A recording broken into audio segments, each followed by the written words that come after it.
청취자 여러분, 지금 눈을 감고 한번 머릿속으로 상상해 보시겠어요? 깎아지른 듯한 거대한 바위산 정상이 보입니다. 짙은 먹구름이 그 산봉우리를 칭칭 휘감고 있고, 귀를 찢는 듯한 천둥 소리랑 번개가 끊임없이 막 번쩍이는 거예요. 네, 아주 살벌한 풍경이죠. 맞아요. 이곳은 고대 중동의 황량한 광야, 바로 시내산 아래에 세워진 베이스 캠프입니다. 그 수많은 무리를 이끌던 리더가 저 두려운 산 꼭대기로 홀로 올라갔어요. 하루, 이틀, 일주일, 그리고 무려 40일이 지났습니다. 40일이면 정말 긴 시간이죠. 그 척박한 환경에서는요. 그렇죠. 하늘에서는 계속 불길한 징조만 보이고 리더는 안 돌아옵니다. 식량은 떨어져 가고 사방은 그냥 적막한 사막뿐이에요. 자, 오늘 저희가 이 심층 탐구에서 파헤쳐볼 주제가 바로 이 순간입니다. 무려 400년이라는 끔찍한 노예 생활은 그토록 꿋꿋하게 견뎌냈던 사람들이 단 40일의 기다림을 참지 못해서 스스로 파국을 맞이한 이야기거든요. 흔히 우리가 금송아지 사건으로 잘 알고 있는 그 이야기죠. 네, 맞습니다. 근데 이게 단순한 고대 종교의 어떤 일화가 절대 아니더라고요. 극한의 불확실성 속에서 인간의 군중 심리가 어떻게 폭발하고 리더십이 무너져 내리는지를 보여주는 그야말로 숨막히는 심리 스릴러입니다. 그리고 무엇보다도 통제할 수 없는 그 텅 빈 시간을 견디지 못하는 우리 인간 본성에 들이미는 아주 날카로운 거울이기도 하고요. 아, 정확한 표현이네요. 이 오래된 광야의 이야기가 수천 년이 지난 지금도 유효한 이유가 바로 거기에 있습니다. 사건의 어떤 표면적인 전개를 넘어서 인간 내면에 아주 깊고 연약한 곳을 건드리고 있거든요. 그렇죠. 산 아래 베이스 캠프에서 시작된 그 작은 불안이 어떻게 걷잡을 수 없는 공포로 변하는지, 그리고 결국 거대한 광기로 폭발하게 되는지 그 감정선을 따라가 보는 건 굉장히 의미 있는 작업입니다.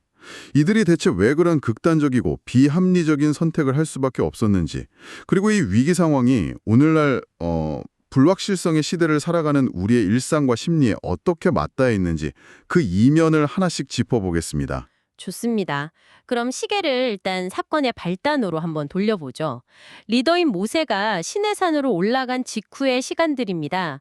전문가님, 당시 이스라엘 사람들에게 이 시내산이라는 공간은 그냥 동네 뒷산쯤으로 생각할 수 있는 곳이 아니었잖아요. 아, 전혀 아니죠.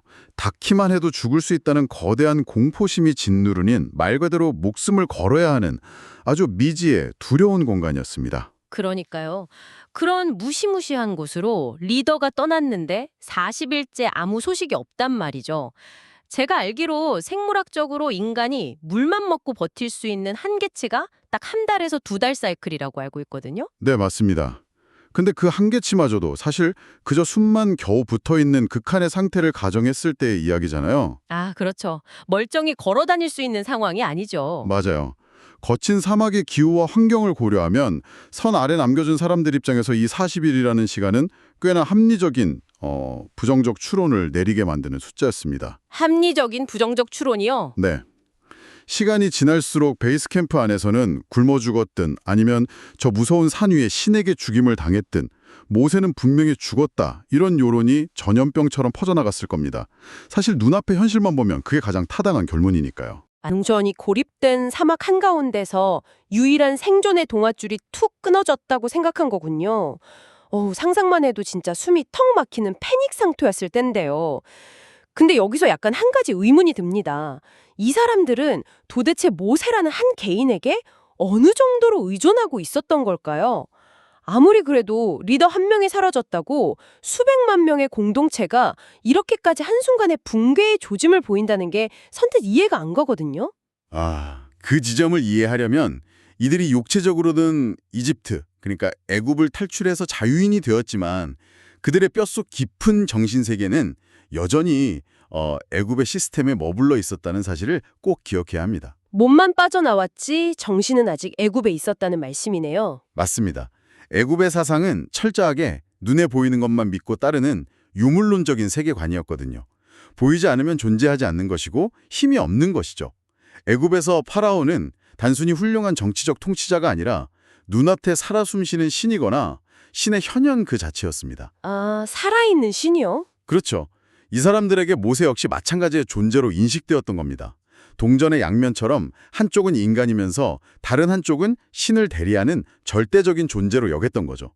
눈에 보이지 않는 무형의 신보다 당장 내 눈앞에서 기적을 행하고 바다를 가르는 모세라는 가시적인 존재 자체에 완벽히 의존해 있었던 겁니다. 와, 비유하자면 약간 이런 거네요.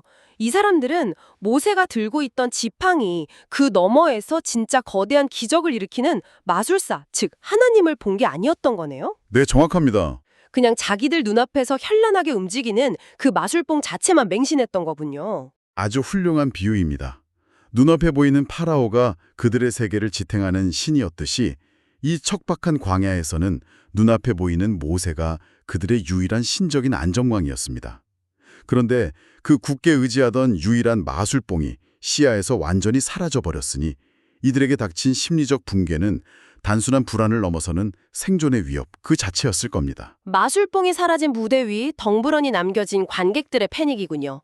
청취자 여러분, 만약 눈에 보이는 유일한 안전망이 사라져버렸다면 사막 한가운데 남겨진 이 사람들은 도대체 어떻게 이 공포를 극복하려 했을까요?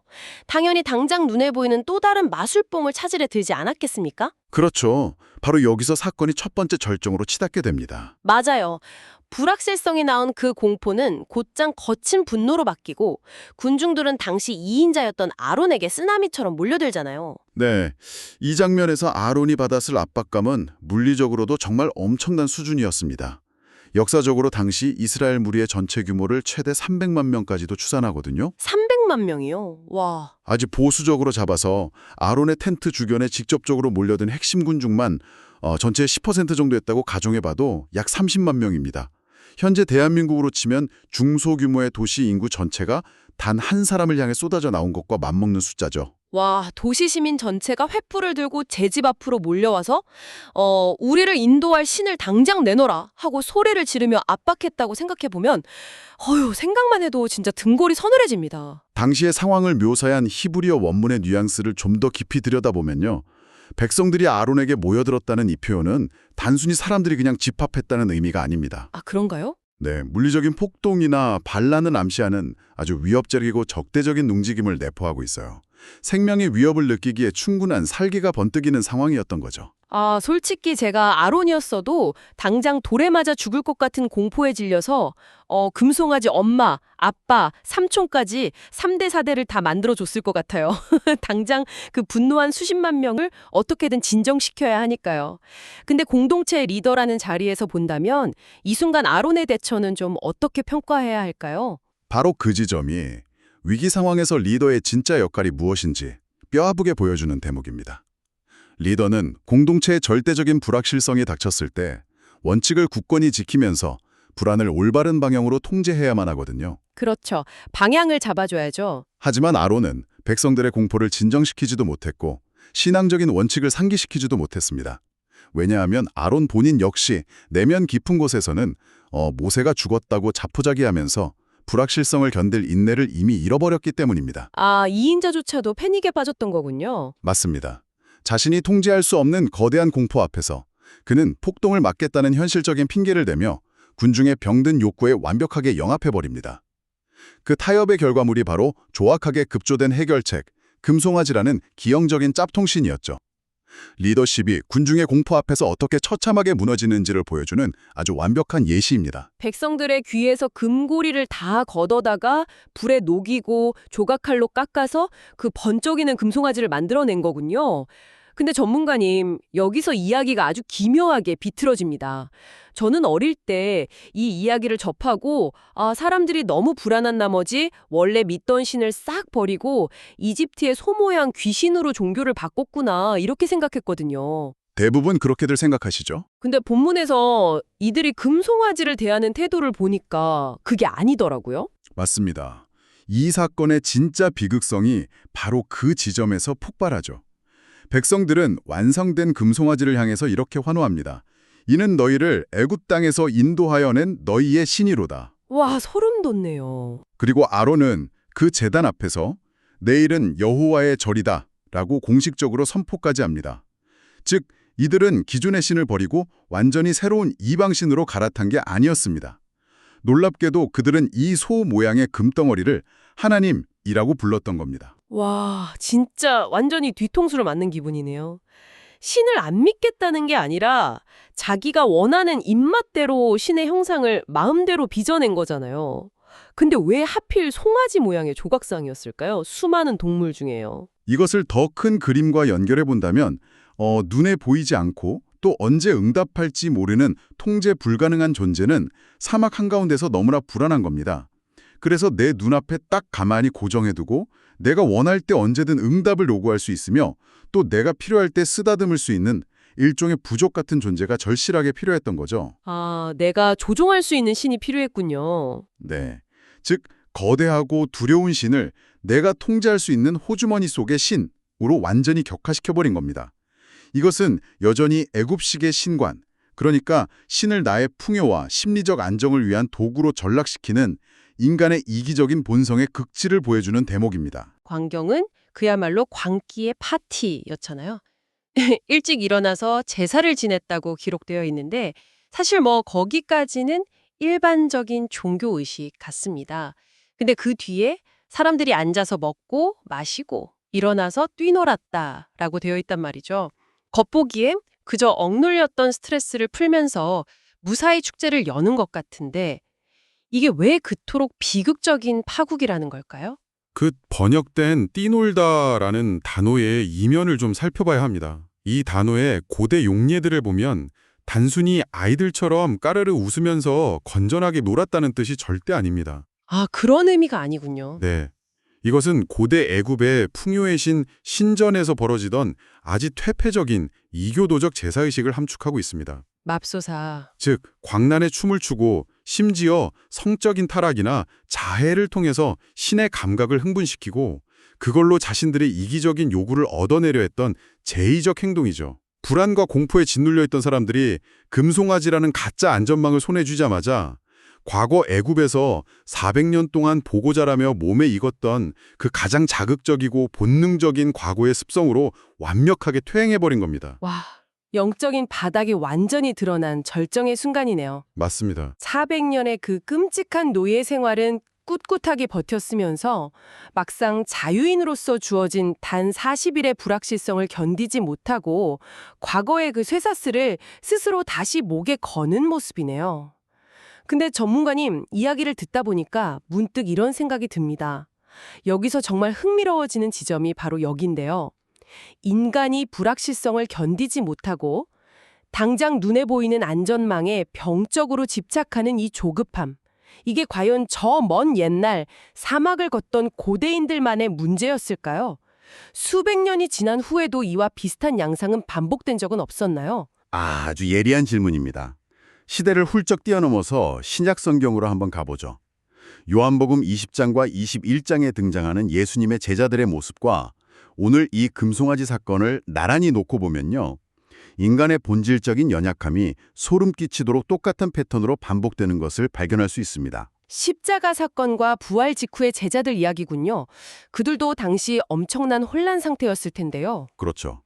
제자들은 리더인 예수님이 죽음을 이기고 살아나실 것이라는 약속을 여러 번 들었습니다. 하지만 그 약속의 진짜 의미를 온전히 체화하지는 못했죠. 눈앞에서 메시아라고 굳게 믿었던 존재가 십자가에서 허무하게 죽음을 맞이했고 자신들의 미래는 칠흑같이 어두운 불확실성 속에 덩그러니 던져졌습니다. 네, 완전히 패닉이었겠죠. 부활하신 예수님을 만났지만 과거처럼 매일 눈앞에 육신으로 존재하는 것이 아니라 나타났다 사라지시며 오히려 영적인 혼란을 가중시켰죠. 신의 아래와 똑같이 약속은 분명 주어졌지만 당장 눈앞에 뚜렷하고 지속적인 결과가 보이지 않는 짙은 안개 속이었던 겁니다. 맞아요. 그때 제자들의 리더격이었던 베드로가 무엇라 선언하는지 아십니까? 뭐라고 하죠? 나는 물고기나 잡으러 가노라 하고 돌아섭니다. 아, 맞아요. 그 선언을 듣고 다른 제자들도 우리가 함께 가겠다면서 우르르 배에 올라타잖아요. 마치 모세가 보이지 않자 아론에게 우르르 몰려들었던 수십만의 무리들처럼 말이죠. 근데 결국 다시 고기잡이 그물을 잡았다는 건 정확히 어떤 의미일까요? 그게 단순히 생계를 위해서 직업을 다시 바꿨다는 의미가 아닙니다. 부활이라는 거대한 미지의 세계, 그 불확실하고 두려운 미래를 견디지 못한 겁니다. 그래서 자신이 가장 잘 통제할 수 있고 노력한 만큼 눈에 보이는 확실한 결과물이 주어지는 과거의 익숙한 현실, 즉 갈릴리 바다의 그물이라는 옛삶으로 도피해버린 것이죠. 와, 진짜 똑같네요. 네, 리더가 눈에 보이지 않던 40일이 시내산 아래와 부활의 약속이 온전히 믿어지지 않던 텅 빈 갈릴리 바다, 이 두 공간은 완벽한 영적 평행 이론을 보여줍니다. 미래의 거대한 불확실성 앞에서 불안을 참지 못하고 눈앞에 얄팍한 안전망으로 도피하려는 인간의 심리적 한계 말입니다. 그 안전망의 이름이 금송아지 된 고기잡이 그물이든 본질은 완전히 동일한 거죠. 모세만 바라보던 이스라엘 백성들과 그물을 다시 쥐어버린 제자들, 이 상황을 관통하는 아주 유명한 비유가 하나 떠오르네요. 전문가님도 아시죠? 달을 가리키는 손가락만 보지 말고 그 손가락이 가리키는 달을 보라. 아, 네. 아주 적절한 비유네요. 이 사람들은 모세라는 눈앞에 손가락만 뚫어져라 쳐다보느라 정작 그 손가락이 애타게 가리키고 있었던 짙은 구름 너머의 달, 즉 하나님의 거대한 섭리와 본연의 모습은 전혀 보지 못했던 거군요. 손가락이 쓱 사라지니까 달도 없어졌다고 착각한 거고요. 정확합니다. 그리고 그 비유를 오늘날 우리의 현실로 그대로 가져와 볼 수 있습니다. 현대사회는 고대 사막 못지않게 통제 불가능한 불확실성으로 꽉 차 있잖아요. 아, 엄청나죠. 매일매일이 불안하잖아요. 경제의 위기, 건강 문제, 커리어의 불안정성, 인간관계. 뭐 하나 한치 앞에 알 수 없죠. 그 막막함 속에서 현대인들 역시 끊임없이 자신만의 금송아지를 주저해냅니다. 당장 눈에 보이는 결과를 원하면서 통장 잔고에 병적으로 집착하거나 완벽하게 짜인 일상 루틴에 기대어 통제감을 느끼려 하죠. 맞아요. 저도 가끔 루틴이 깨지면 막 엄청 불안해지거든요. 심지어 신앙이나 종교의 영역 안에서도 마찬가지입니다. 묵묵히 내면의 성숙을 다지거나 거대한 계획을 신뢰하며 인내하기보다는 내가 동전을 넣으면 즉각적으로 위로와 해결책을 뱉어내는 자판기처럼 내 필요에 따라 조종할 수 있는 안락할 신앙만을 구하려 하죠. 와, 통제할 수 있는 안락한 신앙. 그게 바로 21세기를 살아가는 우리가 매일같이 만들어내는 호주머니 속의 금송아지군요. 결국 달을 본다는 건 당장 내 눈앞에 결과가 보이지 않고 답답한 침묵만 흐르는 것 같은 시간 속에서도 그 짙은 먹구름 너머에 분명히 달이 존재한다는 사실을 묵묵히 신뢰하고 버텨내는 힘이겠습니다. 맞습니다. 신앙뿐만 아니라 삶의 태도에 있어서도 마찬가지입니다. 통제할 수 없는 것을 억지로 통제하려 들며 가짜 안전망을 만드는 것이 아니라 그 불확실성 속에서도 변하지 않는 삶의 가치를 향해 시선을 고정하는 인내의 근육을 키우는 것. 그것이 이 텍스트가 오늘날 우리에게 요구하는 진짜 메시지일 겁니다. 청취자 여러분, 오늘 저희는 구름이 덮인 고대 시내산의 베이스 캠프를 시작으로 안개 낀 갈릴리 바다를 거쳐 지금 당장 우리가 서 있는 이 현실의 불안정한 삶까지 함께 달려왔습니다. 참 묘한 아이러니죠. 400년이라는 뼈를 깎는 노예의 고통은 묵묵히 견뎌냈지만 자유가 주어지고 그에 수반되는 미래를 기다려야 하는 단 40일의 공백, 그 자유 속의 불안은 끝내 견뎌내지 못했습니다. 이 시간을 함께하고 계신 여러분의 삶 속에는 지금 어떤 짙은 구름과 불확실성이 자리하고 있나요? 그리고 그 불안의 시간을 달래기 위해 어쩌면 여러분이 지금 무의식적으로 불에 녹여 다듬고 있는 여러분만의 금송아지는 과연 무엇입니까? 그 생각의 끝에서 이 지점은 우리에게 아주 중요한 묵직한 질문 하나를 남깁니다. 모세가 왜 하필 40일 동안이나 산에서 내려오지 않았던 걸까요? 글쎄요. 어쩌면 그것은 단순히 돌판에 글자를 새기는데 물리적인 시간이 그만큼 필요했기 때문이 아닐지도 모릅니다. 만약 그 40일의 숨막히는 침묵이 무리들 스스로 자신들의 내면 가장 깊은 밑바닥에 아직도 씻겨나가지 않은 채 또아리를 틀고 있는 그 끈질긴 이집트, 즉 끝없이 무언가를 통제하려는 욕망의 덩어리를 두 눈으로 똑똑히 직면하게 만들기 위한 아주 정교하게 의도된 공백기였다면 어떨까요? 여러분의 삶에 도무지 설명할 수 없는 기다림의 시간, 아무런 응답도 없는 침묵의 시간이 주어졌을 때 그것은 세상이 혹은 신이 당신을 버렸거나 단절된 시간이 아닐지도 모릅니다. 오히려 그것은 당신 내면의 가장 투명하고 취약한 밑바닥을 비추는 거울을 바로 눈앞에 들이미는 가장 치열하고 진실된 시간일지도 모릅니다.